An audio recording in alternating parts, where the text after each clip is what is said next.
that was something that had never happened in my life either, and I didn't even know this at the time, and it was the most terrifying thing that I think anybody could ever go through. From chilling footage of a humanoid canine to a secretive government manhunt for a driver who ran over their so-called asset, the Michigan Dogman has been captured on camera. Here's the proof, and it's terrifying. Evidence captured by mistake.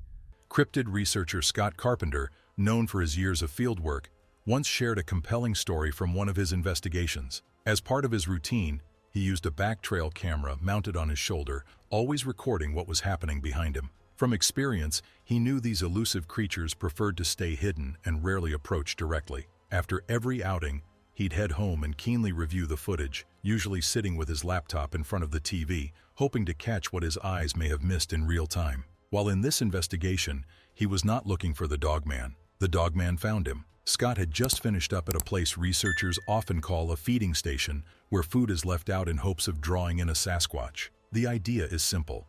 Set the bait, then try to collect hair for DNA testing, or maybe catch something on a trail camera. For this reason, that day felt completely normal to him. There was no strange feeling, no hint that anything was nearby. From what he's learned over the years, when a Sasquatch is close, you usually know. There's this pressure in the air, like a heaviness, and a strange sensation that runs down your spine. And so it was just a regular day for me. I didn't feel anything. Normally with a Sasquatch, if one's in the area, the hairs on the back of your neck stand up, you can feel that they're around, and there's some tension in the air, some pressure. But this time, none of that happened. Everything felt calm. However, something happened so stealthily that he didn't even notice until later. During his footage review, something caught his eye. At first, it was just a dark shape moving in the background. Curious, he rewound the footage and slowed it down, eventually examining it frame by frame. That's when he noticed something remarkable. The movement wasn't random. It was deliberate. A head seemed to push through the foliage, moving forward with purpose. At first, Scott thought it might be a Sasquatch, a human-like creature he had long studied. But as he zoomed in and observed more closely, it became clear this was something different. The creature had a distinct snout, unlike the flat face of a Sasquatch. He even noticed its nostrils visibly opening and closing as it moved through the brush. The realization was shocking. This was not the creature he had hoped to find. The sighting left Scott with more questions than answers. This dogman-like creature didn't match the description of a Sasquatch. Its appearance and behavior suggested something entirely different. On top of that, the fact that it was lurking behind him made Scott even more scared, since he couldn't tell why it was so curious about him. Was it waiting for the right moment to attack? Or was it just intentionally avoiding him? Yet the proof of this cryptid doesn't end there. And it's 100% factual, true, and I would swear as a Christian that on a Bible that this is all 100% factual truth. Even the feds got involved. In 2022, a Michigan truck driver traveling through the Manistee National Forest came face to face with this cryptid. That night would change his life forever. Joe Barger, a 6-year Army veteran and seasoned truck driver, shared a chilling encounter during a YouTube interview. While not seeking to convince anyone, Barger wanted to tell his story so others might be prepared if they ever faced the same creature. He felt it was especially important for people in Michigan to hear what he had experienced. His night began like any other routine haul, transporting a heavy 43,000-pound load of paper from a mill in northern Michigan. The route was familiar, and until that night, he had never even heard of the Dogman. Everything seemed normal until a sudden and terrifying event unfolded. What happened next lasted only 15 to 20 seconds, but the intensity of those moments made it feel much longer. For Barger, those few seconds would remain unforgettable, a chilling encounter on an otherwise ordinary night. "I would swear, as a Christian on a Bible, that this is 100% truth," Barger said during the interview, emphasizing the reality of his story. So what exactly happened? Barger noticed an air leak while driving through the forest. He decided to stop and fix it before getting too far into the wilderness while dark, since he did not know what he would encounter in the dark. After identifying the problem near the back brake chamber of his trailer, he grabbed his tools and slid under the truck to make the repair. That's when a strange feeling crept over him. "I got a bad feeling," he explained, saying he heard a vocalization that didn't sound natural. It wasn't a sound I'd ever heard before. Looking toward the woodline, he saw shadows moving between the trees. There was still plenty of daylight left, and he initially thought it might be a black bear since he was in bear country. Uneasy but practical, Barger got back into his truck, checked the air pressure, and found that everything was good to go.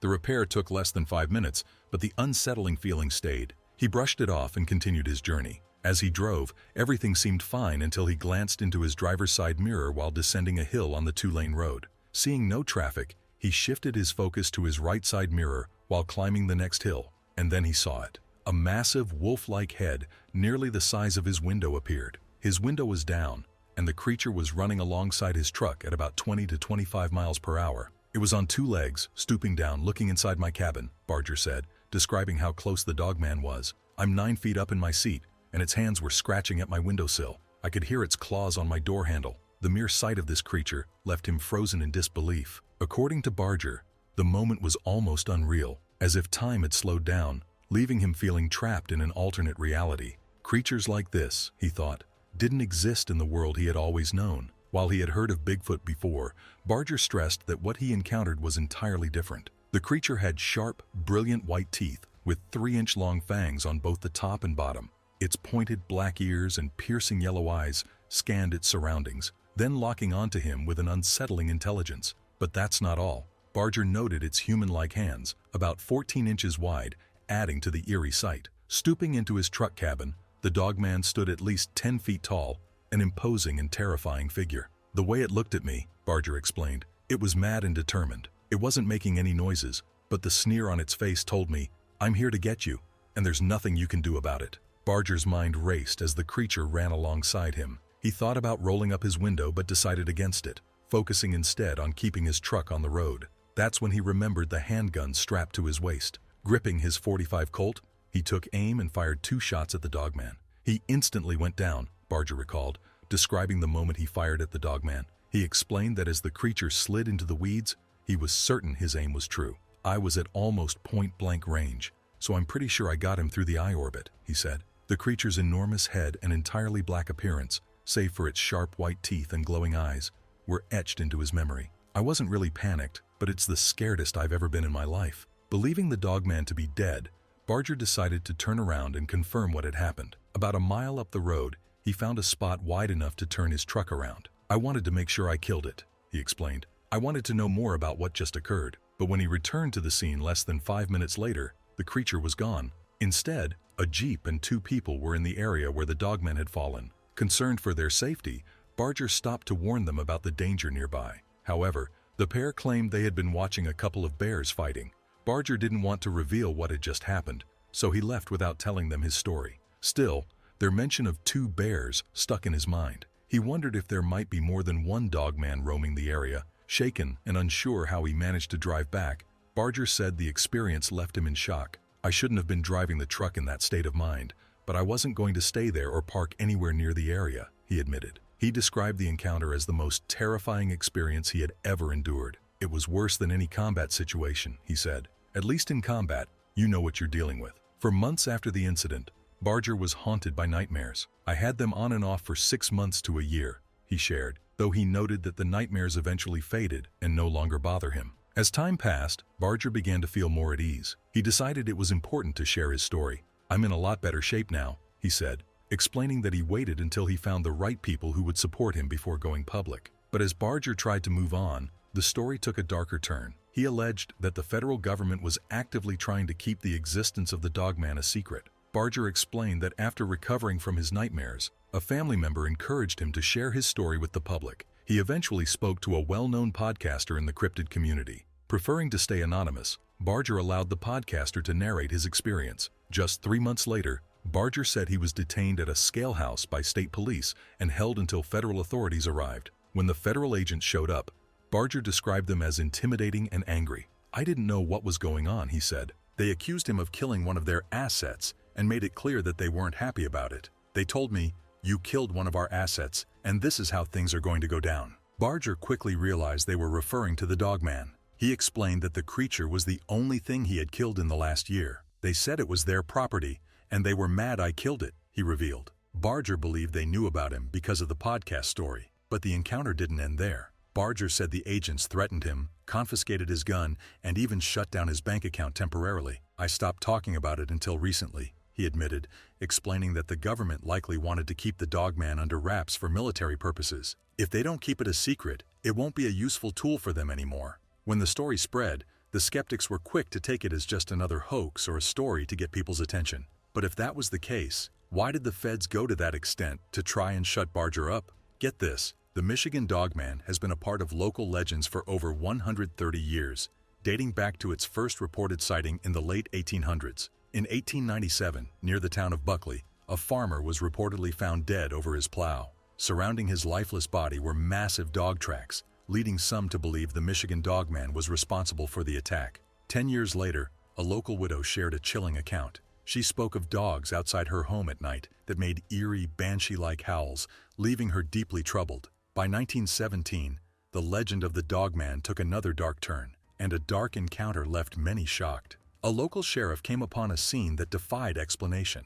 A wagon abandoned in the middle of a dirt path, its driver nowhere to be seen. While this was strange, the most scary part of the discovery, however, was the horses. Both animals lay dead on the ground as if something had terrified them beyond comprehension. Their eyes were wide open, frozen in an expression of pure terror. It was as if they had seen something so horrifying that their hearts had simply given out. What could they have seen? The sheriff, unsure of what could have caused such a bizarre sight, called for a veterinarian to examine the horses. The veterinarian arrived, carefully inspecting the lifeless animals for signs of illness, injury, or foul play.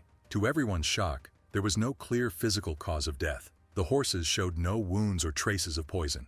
When asked what could have killed them, the vet gave a shocking explanation: fear. They had seen something so terrifying that they died of fear itself. And the incidents did not stop there. Witness accounts of the Dogman have remained remarkably consistent over the years. Many describe the creature as standing 7 feet tall, with glowing blue or amber eyes, a human-like torso, and a horrifying scream. Michigan History Center representative Rachel Clark noted in a 2019 interview with Michigan Public that even the circumstances of these sightings rarely varied. Clark explained that the early encounters were often by men working in the woods who found themselves face to face with the beast. Over time, the sightings shifted, but the pattern remained. Witnesses often described being alone, whether on isolated roads or in the forest, when the creature appeared. She shared that people commonly reported seeing the Dogman jump in front of their vehicles or emerge from the woods, scratching at homes or tents with alarming agility. A 2016 encounter added another story to the legend. A Michigan resident known only as Brad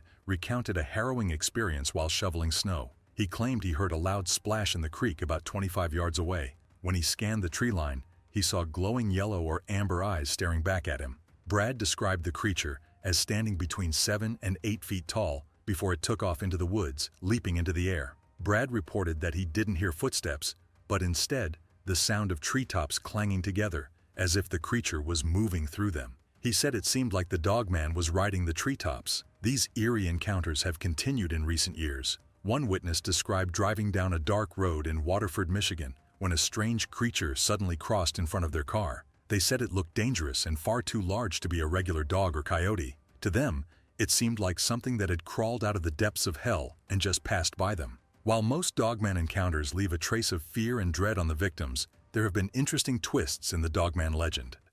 Fool's Day, Dogman.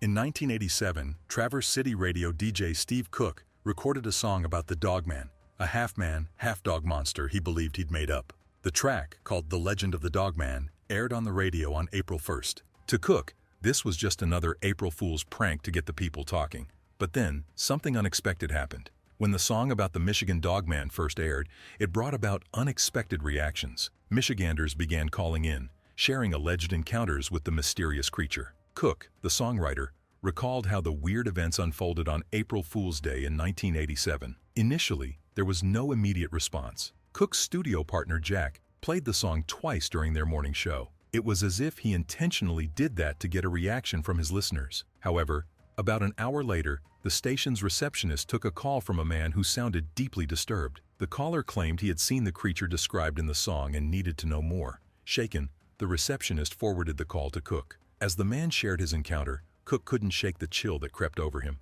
The tale seemed to confirm the legend wasn't just a story. It was something far more real than he had expected. The caller explained that the event had happened 50 years earlier, in 1937, while he was fishing along the Muskegon River. He described how a pack of dogs had emerged from the woods and surrounded him. And then, things took a dark turn. To his horror, one of the dogs stood upright and looked directly at him. The memory had terrified him so much that he had never told anyone, not even his family, until he heard the song that morning. Cook was the first person he ever confided in. From that moment, things escalated. Throughout the day, more people called in, insisting that the Dogman wasn't a joke. According to Cook, reports began pouring in from others who claimed to have seen the creature. As the stories added up, Cook and his team started looking into the history behind the legend and discovered it went back far longer than he had ever imagined. After realizing this, Cook had more beans to spill about his strange mystical coincidence. Cook admitted to the Detroit Free Press in 2011 that his Michigan Dogman song started as an April Fool's prank.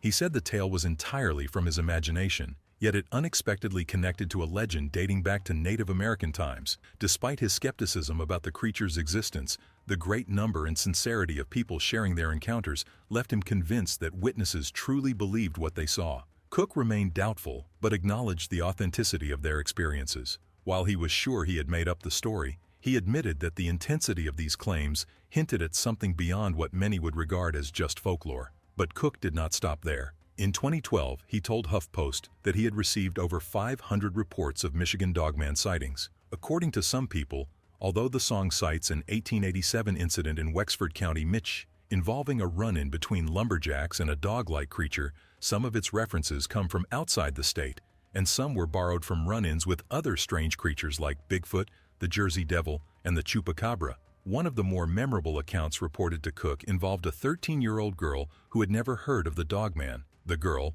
Courtney, was sneaking a smoke behind her family's home near Reed City, Michigan, in the winter of 1993 when she noticed a glint of light coming through the planks of an abandoned barn. After watching for a few minutes, she realized a 6-foot-tall creature with the head of a dog was staring at her, and she ran away. Later, she spoke with a neighbor who claimed to have seen a buffalo-sized dog in the same barn. As scary for a child as that is, Cook was not the only one to receive emails and messages from different people claiming to have had an encounter with the humanoid canine. Godfrey had been investigating the mystery of creatures she called upright canines since 1991. These creatures closely match the description of what many refer to as dogmen. Her journey into this strange world began while working as a reporter for the Walworth County Week. Godfrey's interest was tested when she heard rumors about a werewolf-like creature roaming an area near Elkhorn, Wisconsin. She wrote an article about what became known as the Beast of Bray Road, a creature said to lurk in the shadows of the rural landscape. The story gained significant attention, and much like Steve Cook, Godfrey quickly became a trusted person for those eager to share their encounters with similar creatures. Over time, she published several books on the topic, solidifying her reputation as an expert in the cryptozoological community. She explained that legends of the loup-garou, a French term for a werewolf, dated back to the late 1700s and early 1800s in places like Detroit. However, detailed reports of upright canines didn't appear until the 1930s. Unlike Hollywood werewolves, these creatures were described as entirely canine, with no human traits or ability to transform. Godfrey often described them as having pointed ears, sharp fangs, bushy tails, and the ability to walk on their hind legs while carrying things like roadkill or deer carcasses with their forelimbs. She noted their unique movement, walking on toe pads like regular canines, something that no human in a costume could possibly fake. While these creatures terrified witnesses, Godfrey revealed that despite receiving reports for over 20 years, no serious injuries from alleged encounters had ever been documented. Whether it's people's fear of what they do not completely understand, encountering a 7-foot dogman walking on 2 legs carrying a dead deer is something that would creep anyone out.